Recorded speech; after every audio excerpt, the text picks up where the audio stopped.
പാടില്ല. പള്ളി അല്ലാഹിന്റേതാണ്, അവിടെ നിന്ന് ഉച്ചത്തിൽ സംസാരിക്കാവാനും പാടില്ല എന്ന് മുഹമ്മദ് മുസ്തഫ സല്ലല്ലാഹു അലൈഹി വസല്ലം പഠിപ്പിച്ചു തന്നതാണ്. അതിനുശേഷം മുഹമ്മദിനെ അവർ നിരസിച്ചു. അങ്ങനെ കുറച്ചു ദിവസങ്ങൾ കഴിഞ്ഞു. റമളാനായി. മുഹമ്മദിനെ രഗാഹത്തിൽ വലിയ സൂറത്തോതുന്നത് വലിയ ഇഷ്ടമായിരുന്നു. അതുകൊണ്ട് മുജാഹിദിന്റെ പാളിയിൽ സുബഹിക്ക് പോയി. അപ്പോഴതാ അവിടെയും ഇതേ പ്രശ്നം. കുറച്ചു ദിവസങ്ങൾ കഴിഞ്ഞുപോയി. അപ്പോൾ ഇവരും പറഞ്ഞു, നിങ്ങൾ ഇവിടെ വരാൻ പാടില്ല, ഞങ്ങൾക്ക് ബുദ്ധിമുട്ടുണ്ട് എന്ന്. ഇതിന് കാരണം സുന്നിയിൽപ്പെട്ടവർ എന്നു പറയുന്ന വേറെ ഒരു വിഭാഗമുണ്ട്. അവരാണ് ഇതിന് കാരണം. അങ്ങനെ 2012-14 കാലഘട്ടത്തിൽ ഇതുപോലെ ജമാത്തിന്റെ പരിപാടിക്ക് പോയി ഇതേ പ്രശ്നമാണുണ്ടായത്. ഇതും അവർ തന്നെയാണ് കാരണം. കാരണമന്വേഷിച്ച മുഹമ്മദ് മനസ്സിലാക്കിയത് ദജ്ജാലിന്റെ വേണ്ടപ്പെട്ട ഒരാൾ. അയാൾ കണ്ണൂർ ജില്ലയിലെ ആ വിഭാഗത്തിൽ മുതിർന്ന നേതാവ്, പണ്ഡിതൻ, നീക്കുപോക്ക്, കൂടോത്രം, മാരണം, സിഹിർ ചെയ്യുന്ന വ്യക്തി, ദജ്ജാലിന്റെ നേതാവ്. അയാളുടെ ഫോട്ടോ ഫ്രെയിം ചെയ്ത് ഇറിക്കുറിലെ പാളിയിൽ വയ്ക്കുവാൻ വേണ്ടി ശ്രമിച്ച അയാളുടെ അനുയായികൾ. അങ്ങനെ 2014-2018 കാലഘട്ടത്തിൽ ഈ തബ്ലീഗ് എന്ന ഒരു വിഭാഗമുണ്ട്.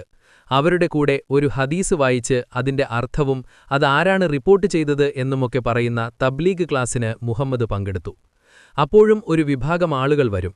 അവർ ആൾക്കാരുടെ ശരീരത്തിൽ കയറി അവരുടെ വുളൂഅ് മുറിപ്പിക്കാൻ വേണ്ടി.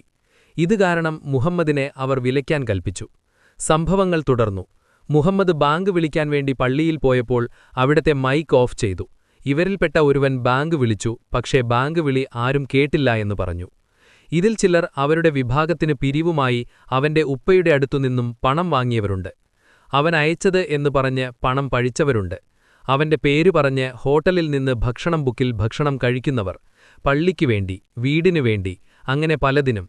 അവന്റെ പേര് പറഞ്ഞ് അവന്റെ അഡ്രസ് പ്രൂഫ് എടുത്ത് ഹജ്ജിന് പോയവർ വരെയുണ്ട്.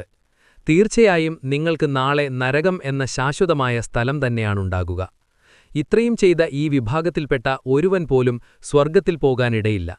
മുഹമ്മദിനെ ദ്രോഹിക്കാൻ കൂടി നിന്നതുകൊണ്ടും അവന്റെ മുതൽ നിങ്ങൾ അവനറിയാതെ അവന്റെ പിതാവിൽ നിന്ന് കൈപ്പറ്റിയതുകൊണ്ടും ചതിവഞ്ചന കഴിക്കാൻ കൂട്ടുനിൽക്കൽ, അറിവിനെ തടയൽ, വിജ്ഞാനത്തെ തടയൽ, മുഹമ്മദ് എന്ന പേര് കളങ്കപ്പെടുത്താൻ കൂട്ടുനിൽക്കുന്നത്.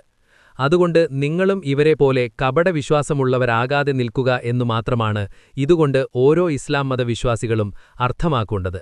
ഇതല്ല ഞങ്ങളുടെ നേതാവ് മുഹമ്മദ് മുസ്തഫ സല്ലല്ലാഹു അലൈഹി വസല്ലം പഠിപ്പിച്ചു തന്നത്. കേരളത്തിലെത്തിയ മുഹമ്മദിനെ അനുഭവിക്കേണ്ടി വന്ന ചതിക്കുഴികൾ.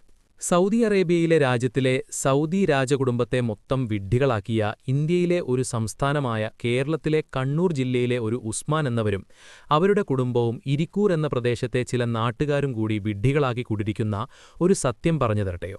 ഇന്ത്യയിലെ ഒരു സംസ്ഥാനമായ